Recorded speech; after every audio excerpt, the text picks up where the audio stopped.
Ahoy there folks, I'm Captain Benzie and welcome back to another video for EVE Online.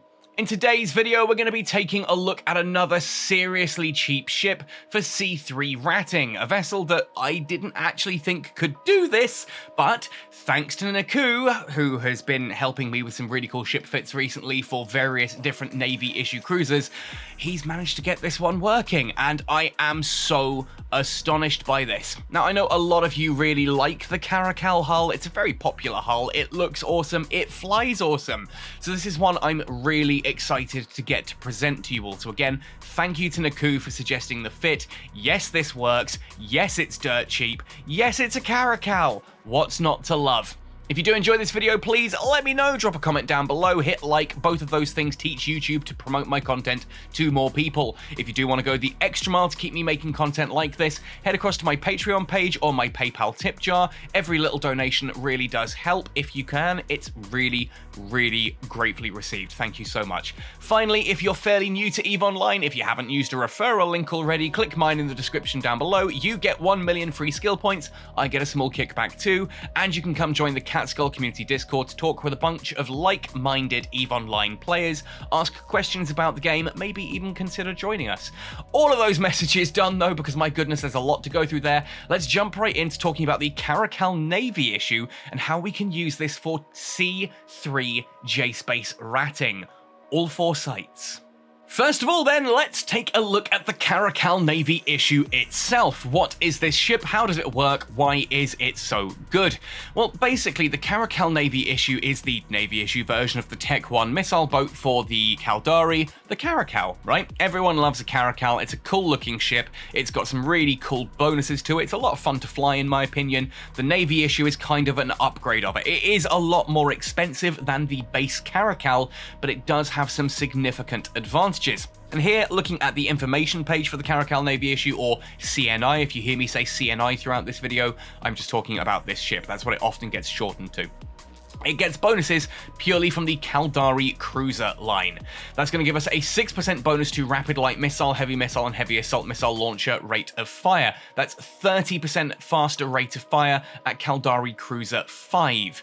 Really, really powerful. Also noteworthy in that a lot of Caldari ships get bonuses to kinetic damage only. This does not have any of that damage type selection. Not that it matters when we're going up against sleepers, because of course sleepers do have omni resists, but it's still useful for PvP or if you're ratting elsewhere with this ship. But either way, 30% rate of fire bonus is really nice. That's straight up 30% DPS.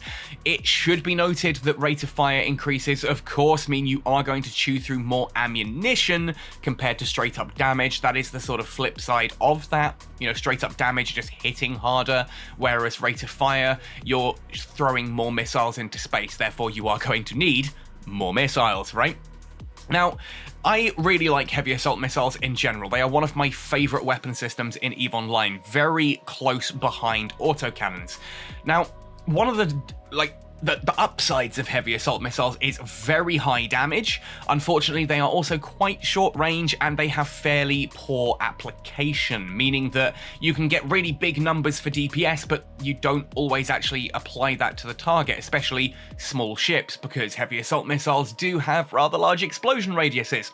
Fortunately, the Caracal Navy issue gets a Caldari Cruiser bonus to heavy missile and heavy assault missile explosion radius, 5% per level of Caldari Cruiser. So at full training, that's 25% bonus to your application in regards to explosion radius, allowing those heavy assault missiles to do really top tier damage against smaller ships.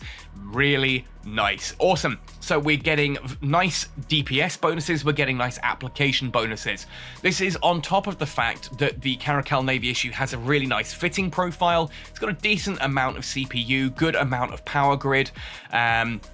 We've got 6 high power slots, all of which can be missile launcher hardpoints, which is really, really cool. 6 missile launcher hardpoints, plus then we get 30% increase to the DPS courtesy of that rate of fire bonus. Essentially means we've got 9 assault missile launchers on there, which is really cool. We've got 6 medium slots, lots of capability there for shield tanking and application.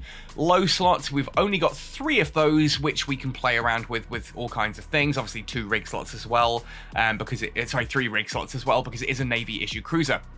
If we look at its other attributes as well, you'll see it has a lot of shield tank on here, decent amount of shield capacity, which does bump up really quite nicely. Good shield recharge time. It's a Caldari ship, what do you expect? Typical profile here, good explosive resistance, very low, well, non-existent electromagnetic resistance. So we're going to bear that in mind when it comes to fitting this ship and having a look at it.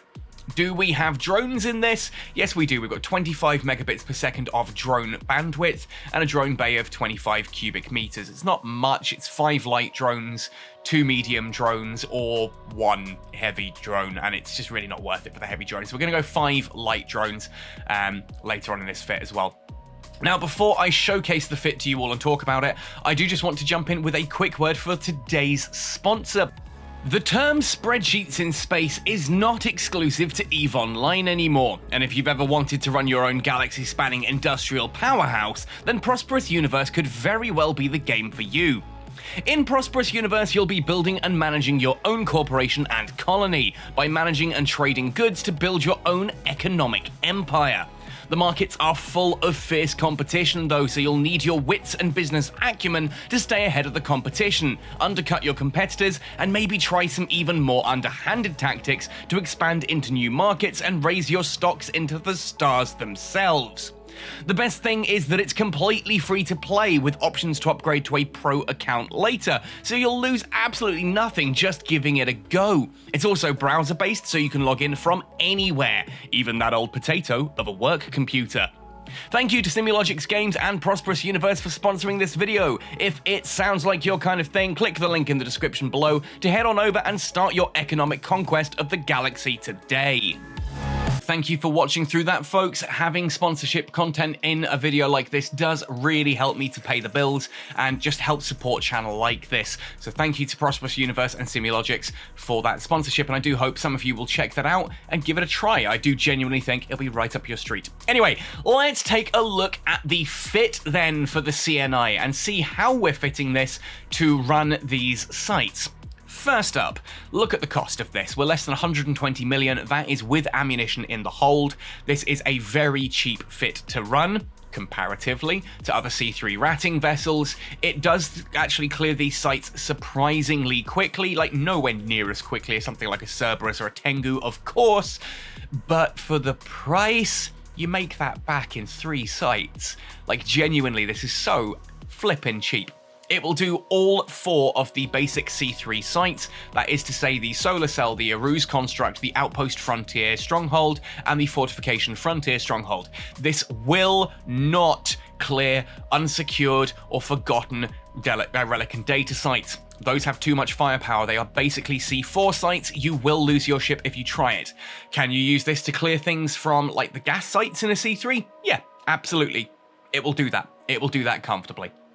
Anyway, let's have a look then. High slots. High slots, we've got heavy assault missile launcher 2s, because of course we have. Give me the opportunity to put heavy assault missile launchers on things, and I will do it. I love this weapon system. And you can see I am using Scourge Rage heavy assault missiles here, but you can use any Rage assault missiles here, because it doesn't have bonuses to a particular damage type. Now, that is giving us a whopping 494.6 DPS. I say whopping, yes, okay, you can get a Tengu up to 800 DPS. Yeah, but your Tengu's like 700 million. This is 120. Do the math. Anyway, so yeah, we're getting good amount of DPS out of that. 17-kilometer range. It's a little bit short, but that's why we also carry things like Caldari Navy missiles. Those go up to 20-kilometer range with this setup and the skills that I have. And you can then swap to Javelins, which go up to 30-kilometer range. And suddenly, that is giving you more capability of actually hitting some of those targets like the Awakened Upholders that are at range. For our mid slots, we've got Shield Tank, obviously, Large Shield Booster 2, supported with a Copacetic Compact Shield Boost Amplifier. This just means that each time the Shield Boost activates, it actually boosts a little bit more. That boosts up your shield. You can see we're getting 126.5 hit points per second worth of shield boosting. That is a lot, especially since this is bloody well cap stable, would you believe it? We then have 2 Multispectrum Shield Hardener 2s just to push those resistances up. 48% electromagnetic is a little bit low, but we're okay with that. The turrets we can kind of manually pilot to avoid taking too much damage from those. It's okay, we'll survive. Then, in order for capacitor stability to be a little bit stronger, Republic Fleet large cap battery can go thucker here, but Republic Fleet just gives you a little bit more stability at the cost of neutralizing resistance. It's pretty much neither here nor there in the long run. And a 10 meganewton monopropellant enduring afterburner to allow us to move around the site just a little bit faster, gives us a maximum flight velocity of 684 meters a second, which is pretty nice. It means that we are going to actually be, missed a few times. When you're in orbit around a battleship, it's going to struggle to hit you, that kind of thing. Our low slots, we do need a power diagnostic system in here just to up the power grid in order to cram some of these modules in. That large shield booster 2 most notably takes up a lot of power grid, so we need to work with that, alongside 2 capacitor flux coil 2s. And yeah, I know a lot of people are saying like, oh, you could use like the other ones of these. I forget the name off the top of my head right now. This works, it's cheap, it's good enough. If you want to swap it around, cool, let me know in the comment section. For the rigs, we're running a medium capacitor control circuit 2, a medium core defense operational solidifier 1 in the final 2 slots there. These are just giving us more shield, this is giving us more capacitor, enabling us to be capacitor stable with a large shield booster running. That's only a delta of 11.4, so if you are being muted by some of the heavier muting waves, yeah, expect that to be an issue, but we can turn the large shield booster off and suddenly you're at 61.3 gigajoules per second of delta, which means your capacitor recharges ridiculously quickly. So if you're being muted, you can turn this off for literally like one or 2 seconds and your capacitor will just go woo all the way back up, and then you reactivate it and bam, you start boosting your shields at a rate of knots. Now, actually, this DPS should be higher because I'm currently only got 4 drones in here because I lost 1 in the combat sites. 5 drones in here, 5 light drones, Caldari Navy Hornets are probably your best one there. Caldari Navy Hornets or Hornet 2s or whatever if you've got the skills for them. Don't stress your drones too much. You could even go Stasis Webifier or Target Painter drones there, like 1 heavy Target Painter drone or 1 heavy Webifier drone could really help you out. Honestly though, I prefer just going with the cheap light drones, launching those and just having a little bit of extra damage against stuff. Very useful against things like the upholders because you're going to have to swap to javelins for the range, and if your drones are quite happy to run out to that range as well, it's a little bit more DPS just to help you punch down on those. Anyway, all of that said and done then, let's showcase this in action because I don't think a lot of people are necessarily going to believe that this ship can run all 4 sites. So let's prove it. Now, I'm not going to showcase every single site, nor am I going to showcase every single wave of a particular site, because I don't need to. I just want to showcase the tougher parts of this. So Fortification Frontier Stronghold, you can see I've taken down the 2nd wave there with the Awakened Upholders. We're now on to wave 3. This is a pretty nasty wave because we've got an Awakened Upholder that is going to be muting us from range and trying to keep at 30 kilometers distance. We've got an Awakened Preserver that is going to be trying to remote rep the other ships in the fleet. And we've got a Sleepless Upholder, big heavy hitting battleship, a decent amount of HP on it that also heavily mutes. So the first thing I do is try and get up some traversal velocity, some angular velocity against that Sleepless Upholder. I don't want to be flying straight towards it or straight away from it. I want to be angled to the sides so that, like you can see there, its turrets are largely missing me. I'm getting hit by its missiles, but the turrets from that Sleepless Upholder you can clearly see are missing me. I'm taking the Awakened Upholder down first because I need a little bit more capacitor stability, and you'll see that the Awakened Preserver is boosting it. You may have just noticed some of the armor repairer went up on the Awakened Upholder. It's fine. I just want that Upholder dead to reduce the amount of neutralization on me. Then I'm going to go for the Awakened Preserver, and now that I'm getting nice and close to the Sleepless Upholder, we are going to start to orbit that. Orbiting it means we're going to be constantly moving at 90 degrees of angular velocity around it, which means that we're going to struggle. It's going to struggle to hit us even more than it currently was. And you'll see that I've actually turned the shield booster off for a few cycles there because I just don't need to. Capacitor recharges quite comfortably, even with the heavy neutralization coming from that Sleepless Upholder. I can choose to cycle it. I don't have to worry about this all that much. That Awakened Preserver is going down fairly quickly. That's fine.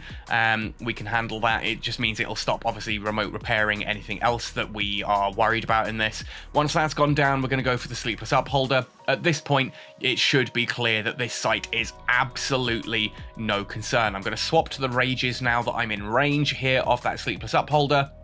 We're actually going to move the orbit in closer to 10 kilometers just because we can, and it's going to, you know, just allow me to make sure that I am firmly in range of this ship. But yeah, that's it. Proof that this can run the C3 Fortification Frontier Stronghold, that third and final wave, no issue at all. We are quite happily just killing stuff off here now without taking much damage at all. You can see that I've got the shield booster turned off and I'm barely taking anything. So that's the Fortification Frontier Stronghold. The third wave has that heavy neutralization and a decent amount of damage. It can be problematic if you have a ship that isn't cap stable enough to handle that whilst taking a lot of damage. But what about the Outpost Frontier Stronghold? Because that is a scary sight. And yeah, I get it, the Outpost Frontier Strongholds are not particularly good ISK per HP. It takes a long time to clear them, and the ISK increase from this site isn't actually all that amazing.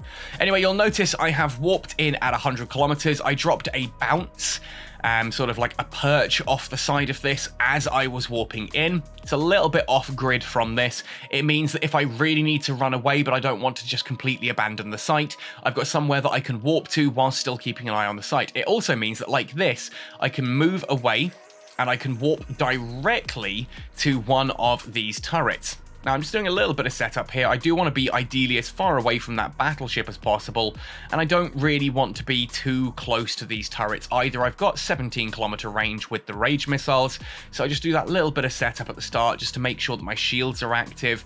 Everything is all good there. We're then going to warp in onto that Argos at about 10-kilometer range. Remember, you get about 5 kilometers either side of that. We're going to orbit around those Argoses and start shooting them. There we go, boom, nice heavy hit from one of those because obviously I'm not moving, or I'm moving at very low traversal away from it. Big hit there. But the Sleepless Defender, which is the battleship, that's now missing me. I'm going to take a small amount of damage from the missiles off these. Same with the Argos, they're going to be hitting me for a small amount of damage as well. But it's okay. Firing at the Sleepless Defender didn't mean to do that at this point in time. This is where you would drop your MTU, by the way, if I'd remembered to bring one with me. Instead, I'm speaking to the guys in Catskull and getting them to drop their own MTUs in after. I don't need the ISK. I'm more than happy for other people to come and drop an MTU on site for me. They claim the loot, they get to salvage it when I'm done. I just get to showcase how one of these ships could work. Remember, these are like 40 million ISK a site, and these sites take about 20 minutes for the standard ones. This one does take a little bit longer, about 28 minutes. To run it in a Caracal Navy issue because of your lower DPS and how much HP those Sleepless Defenders have. But you'll see that so far, we're really not taking much damage at all from anything in this site. So let's skip ahead a little bit. Now, these Sleepless Defenders are ridiculously irritating. They take a few minutes to go down each, which is just absolutely crazy. It's really kind of like, oh goodness, when is this thing going to die? But there we are, wave 1 is down.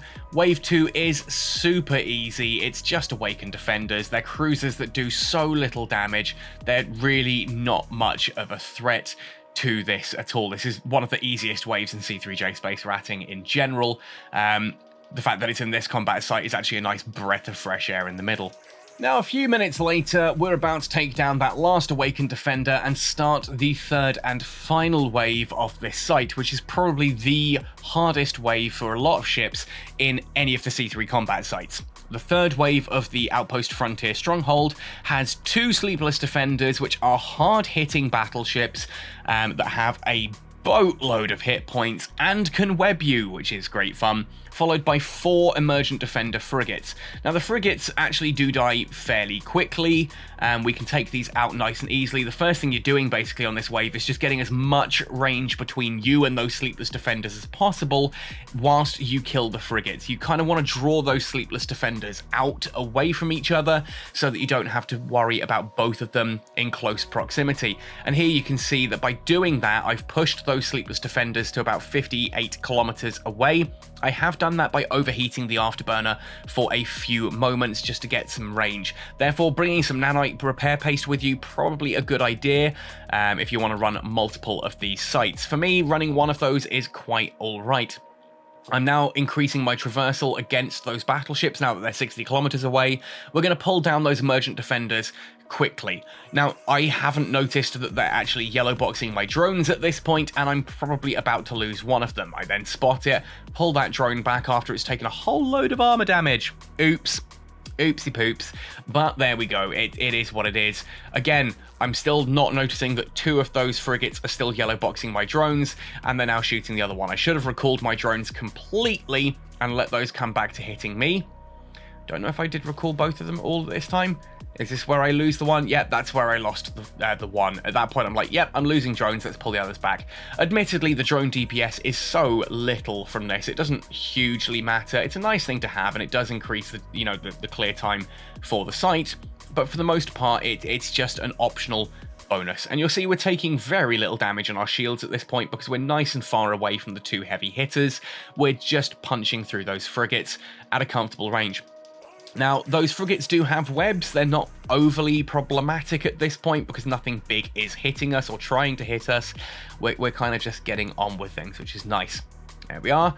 3rd emergent defender down, onto the 4th one. I'm going to send my drones back out at this point because why the heck not? And I'm beginning to move a little bit closer to those battleships because I want to get into a nice tight orbit around one of them so that its turrets don't hit me. So therefore, I want to get into probably about 10 to 7 kilometers in order to sort of just get a decent orbit and reduce the incoming damage here. Fortunately, I don't really need to do much else. You'll see I've got the shield booster turned off currently, taking very little damage at all throughout this site. We're now in range of one of those sleepless defenders. We are going to start to move into that orbit, which I've got set at a default of 7,000 meters, 7 kilometers. This does mean I am being a bit of an idiot and flying in a straight line at it at the moment, and I've got 2 webs on me. 2 webs means my flight velocity has gone from 680, or whatever it was, 600 and whatever, down to 130 meters per second. That is not ideal. And because it's taking me too long to reach that 7,000 meter orbit, I'm just going to set up at 10 kilometers instead so I can get that angular velocity up just a little bit faster. Manual piloting is probably the better thing to do here rather than just relying on the orbit to do its thing. You can see that one in the distance there is actually getting some big heavy hits off on me, which is causing problems. You should be manually piloting rather than relying on orbits to try and pull you into position, because you can see with the 2 webs on me, I'm just not moving fast enough to actually get that orbit set up, so I'm kind of moving in straight lines away from things. At this point, I don't know why I accidentally brought my drones back, but hey, we immediately relaunched them and send them off out. Oops, don't know why I did that, but it is what it is. Now we're getting to a point where actually I am getting that traversal up a little bit better. Shields are sitting around half, just below half, having to reload those missiles, 10-second reload time. Ugh. It's the same for autocannons, so I shouldn't complain too much. I kind of miss how hybrids get that 5-second reload, and then you've got things like your entropic disintegrators and your energy turrets that have instant reload. I get it, missiles would be ridiculously powerful without it, but I miss those reload times. I don't like those weapon systems as much, but I do like their reload times. Anyway, you can see here at this point that the shield is holding quite comfortably. At this, we're moving away from that sleepless defender. Okay, you know, we're keeping up an angular velocity against it. The one that we are trying to sort of fly around here, again, we've got good traversal. You can see its turret shots are missing. Both of them are kind of missing. Sleepless defender misses you completely right there on screen. And the shield booster is actually now taking me up to near full, which is pretty cool. On every cycle, that shoots all the way back up, or shoots up a considerable amount. And we're now staying, rather than around the halfway point, we're around the 2/3 point. Essentially, it will hold this for the rest of this site. If you don't believe me, let's skip ahead towards the end of the site just to prove that. As I said, these ships do take a long time to go down, these sleepless defenders. You can see, they just do not want to die. Like, they have so many hit points. But you can also see that, on the subject of hit points, my shields are almost full, and I'm just cycling the shield booster whenever I need to. I could actually just leave it running because I'm cap stable with it on, and there's no neutralization effects at this point, but it just gives me something to do, pressing F2 every now and again to turn it off and on. I should just leave it running for ease of use, but there we go. There's your proof. CNI running Outpost Frontier Strongholds on its own solo. and not having any issues at all. Like, it's bonkers. It is absolutely bonkers to me that a CNI can run this kind of content. When I started running C3 sites, I was told that basically the only things that would do them were, you know, certain battle cruisers, the Tech 3 cruisers. You probably wanted a good solid battleship, or at least a healer, something like that, maybe even small fleets. Then I proved that actually you could do it with all of the heavy assault cruisers, and that felt really, really good to be able to do that. And then actually some of the command battle cruisers also work quite nicely for it. And now I'm finding that Navy issue cruisers can even do C3 ratting. Yeah, it's not as fast a clear time as a Cerberus. Like, if you've got the skills to fly a Cerberus over a Caracal Navy issue, I would fly the Cerberus. It's a bit more expensive, but it'll get the job done. It gets the job done faster, and you will make its cost back fairly swiftly. But if you really like the Caracal Navy issue, if you don't have the heavy assault cruiser skills yet, CNI is absolutely a valid option for you. Great option, in fact. So there we go. Anyway, folks, thank you for watching this one right the way through to the end. Once again, thank you to Naku for suggesting this fit. I've got a few more that he has suggested that I'm testing and sort of showcasing at a future date. If you're looking for more Navy issue cruisers for running C3 ratting, but 120 million for a Caracal Navy issue that will clear all 4 of the C3 combat sites, I just think that's brilliant. Anyway, thank you very much for watching this one right the way through to the end. Happy sailing, folks, and see you in New Eden.